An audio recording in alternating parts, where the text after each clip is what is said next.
Orang kembali di konten saya Bincang Lidro.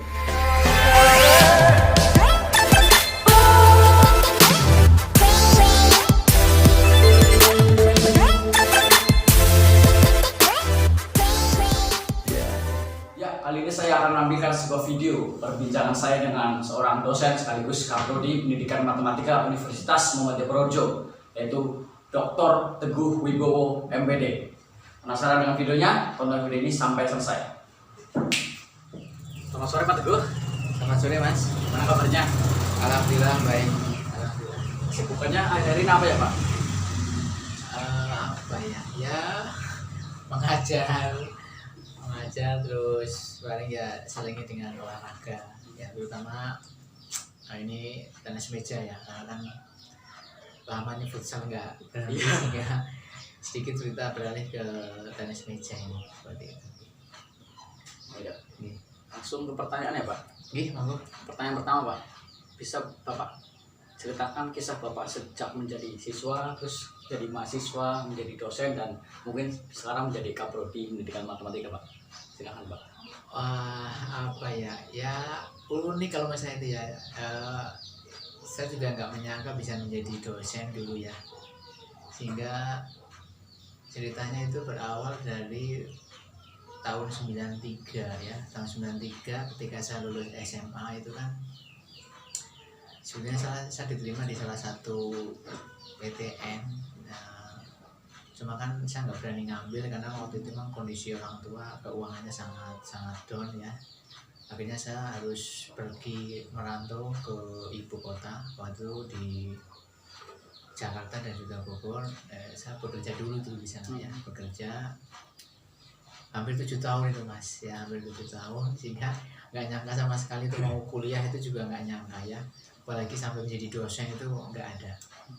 Sehingga waktu itu saya lulus tahun 93 SMA, saya mulai kuliah itu tahun 2000 untuk S1 ya. S1 alhamdulillah lulus 2004 saya ya, IPK saya cukup lumayan bagus lah, dan saya coba untuk melamar dosen di Purworejo. Alhamdulillah diterima di sana kan ya. Itu juga nggak nyangka sama sekali kan.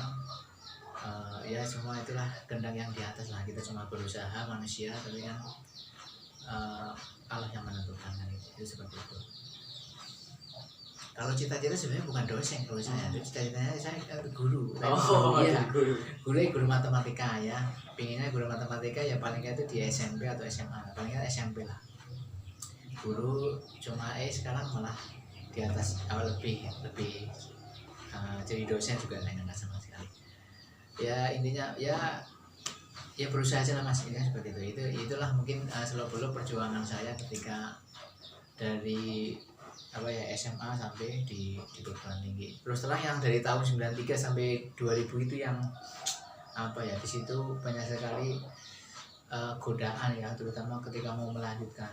Kita banding setirnya itu tadi tahun 99 itu dulu ya, sehingga saya tahun 2000 harus kuliah lagi nih, sehingga cukup 6 tahun itu stagnan, sehingga hanya ya bekerja waktu itu juga udah nggak pikir kuliah lagi.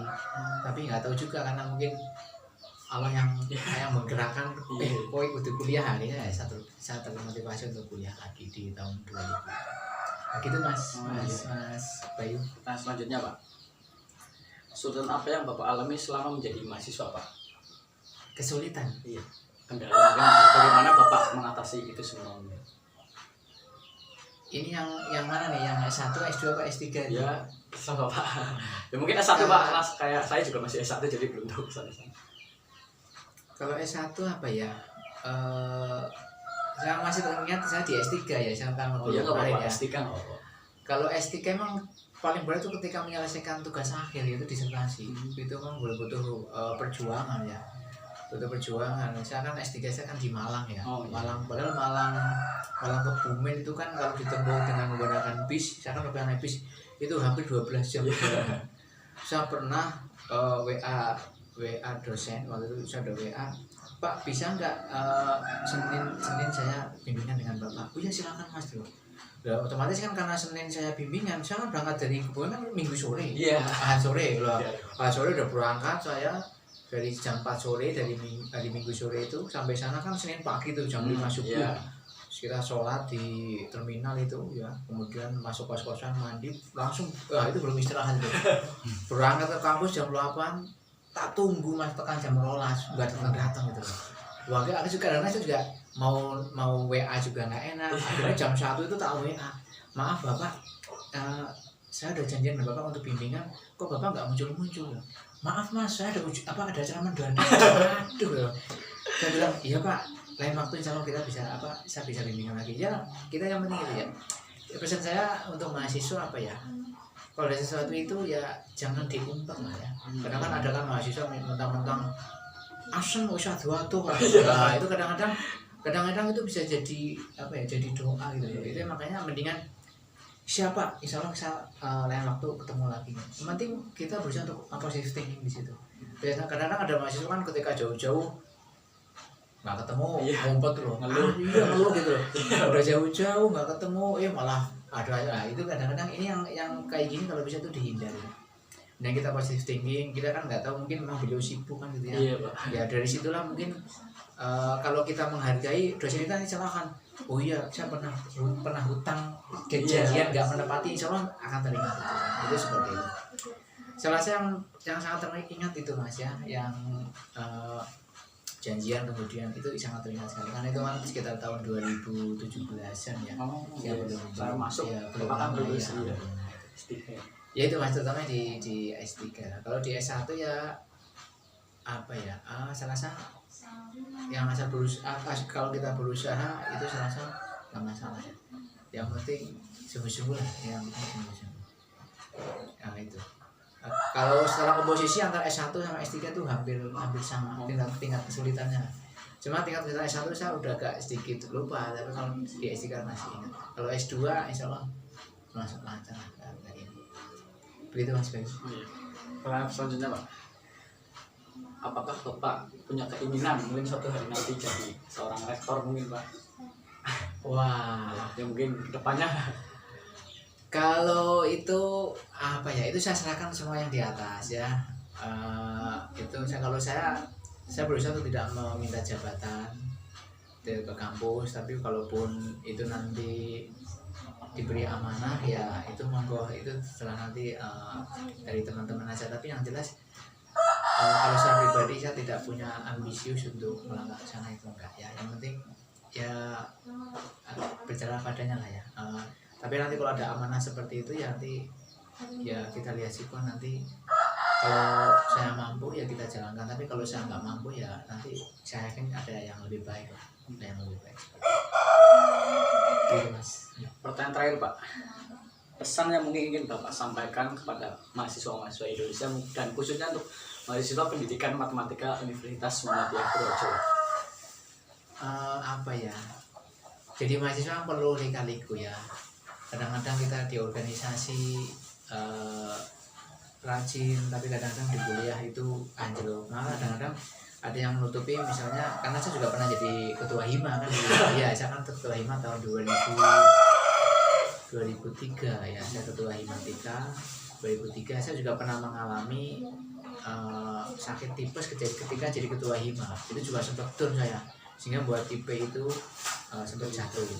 Kalau saran saya boleh lah ya, masuk organisasi itu bagus untuk mengasah sosial kita, cara sosialisasi kita, bicara kita, tapi jangan lupakan prestasi akademik, sehingga itu harus jalan dua-duanya. Saran saya ya jalan dua-duanya lah ya, antara prestasi akademik bagus dan juga di kegiatan kemahasiswaan juga bagus. Kalau bisa jalan dua-duanya, jangan cuma salah satu. Di satu sisi kadang-kadang ada yang IP-nya bagus mahasiswa, tapi ya di sosial dia tuh kurang. Misalnya suruh ngomong aja, misalnya nggak berani gitu ya. Suruh nyari dana, akhirnya nggak berani. Ini kan juga berarti kan dia IP-nya bagus, tapi secara sosial dia juga kurang. Kalau saya rasa jalan dua-duanya.